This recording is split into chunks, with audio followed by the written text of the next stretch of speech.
Welcome back friends. మీరు చూస్తున్నారు రవి కబుర్లు.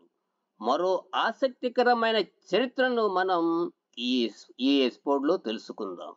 దక్షిణ భారతదేశంలోని కర్ణాటక నుంచి ఉత్తర భారతదేశంలోని ఢిల్లీ వరకు విస్తరించిన నియోలిథిక్, చార్కోలిథిక్ యుగాల అసలైన చరిత్ర ఆధారాలతో సహా మీ ముందు ఉంచుతున్నాను. బళ్ళారి సమీపంలోని సంగనకల్లు క్రీస్తు పూర్వం 3000 నాటి అత్యంత ప్రాచీనమైన పురావస్తు ప్రదేశం.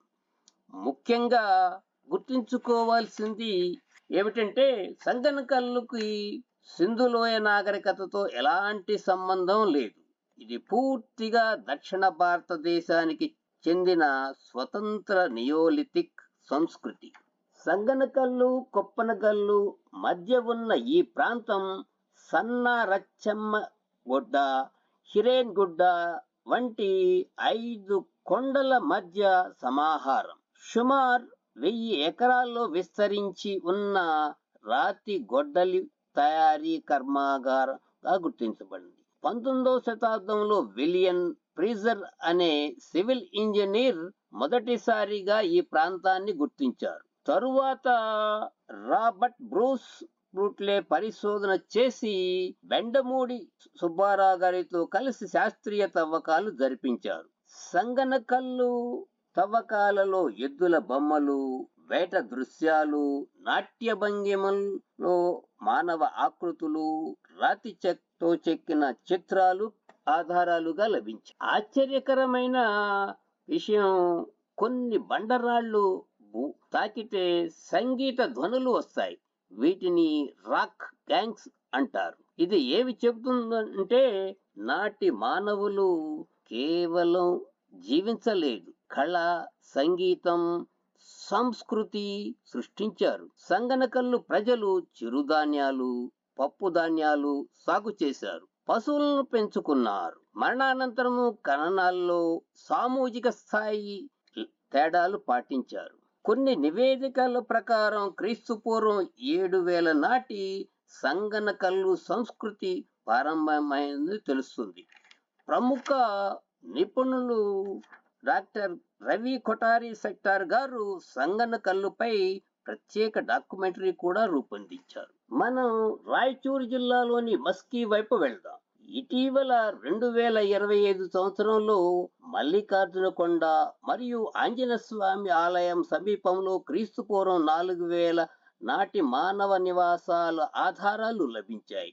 దీనితో ఒక్కసారిగా మస్కీ చరిత్ర మరింత వెనక్కి వెళ్ళింది. అంతర్జాతీయ బృంద నివేదిక ప్రకారము నియోలిథిక్, చార్కోలిథిక్ పనిముట్లు, కుండలు, జంతువుల అవశేషాలు లభించాయి. అంటే ఇనుప యుగానికి ముందు ఇక్కడ మానవ జీవనం ఉంది. మరియు క్రీస్తు పూర్వం 14, క్రీస్తు పూర్వం 11 శతాబ్దాల ఆధారాలు కూడా లభించాయి. క్రీస్తు పూర్వం 3వ శతాబ్దం కాలం నాటి మౌర్య వంశ చక్రవర్తి అశోకుడు శాసనాలు వలన మస్కీకి వేల సంవత్సరాల చరిత్ర కలిగి కేంద్రంగా తెలియచేస్తుంది. మనం ఒక్కసారి చిత్రదుర్గలోని బ్రహ్మగిరిలో నియోలిథిక్ నుంచి మెగాలిథిక్ యుగానికి మార్పు చూపించే కీలక ప్రదేశాన్ని ఒక్కసారి సందర్శిద్దాం. బ్రహ్మగిరిలో లభించిన బూడిద దెబ్బలు పశువుల పేడలు కాల్చటం లేదా పారిశ్రామిక కార్యకలాపాల వలన ఏర్పడినట్టుగా నిపుణులు భావిస్తున్నారు. 1947లో మోర్టిన్ మార్ వీలర్ జరిపిన తవ్వకాల్లో దక్షిణ భారతదేశ పురావస్తు సిరామిక్ కర్మకము స్థిరపడింది అనే నిర్ధారణ అయింది. తరువాత హవేరీ జిల్లా హల్లూరులోని పురావస్తు ప్రదేశం గురించి తెలుసుకుందాం. తుంగభద్ర నది ఒడ్డున ఉన్న ఈ ప్రాంతం ముళ్ళ పొదలు, పెద్ద పెద్ద బూడిద దెబ్బలతో నిండి ఉంటుంది. ప్రసిద్ధి కూడా.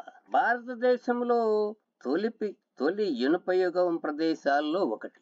1962లో నాగరాజు గారు గుర్తించారు. 1965లో తవ్వకాలు జరిపించారు. క్రీస్తు పూర్వం 1200 సంవత్సరాలు 2000 నాటి ఇనుపై ఆయుధాలు, బాణపు ముళ్ళు, కరార్లు, వ్యవసాయంలో ఉలవలు, మిల్లెట్లు, పంటలు పండించేవారు. ఇప్పుడు మనం ఒక్కసారి రాయచూర్ జిల్లాలోని మద్గల్ సమీపంలోని పింక్లీ హాల్, దక్షిణ భారతదేశంలోని ప్రారంభ ఫోటరల్ సమాజాల ముఖ్య కేంద్రాన్ని ఒక్కసారి సందర్శిద్దాం. 1952లో ఎఫ్ఆర్ ఆల్విన్ గారు తవ్వకాలు జరిపించారు.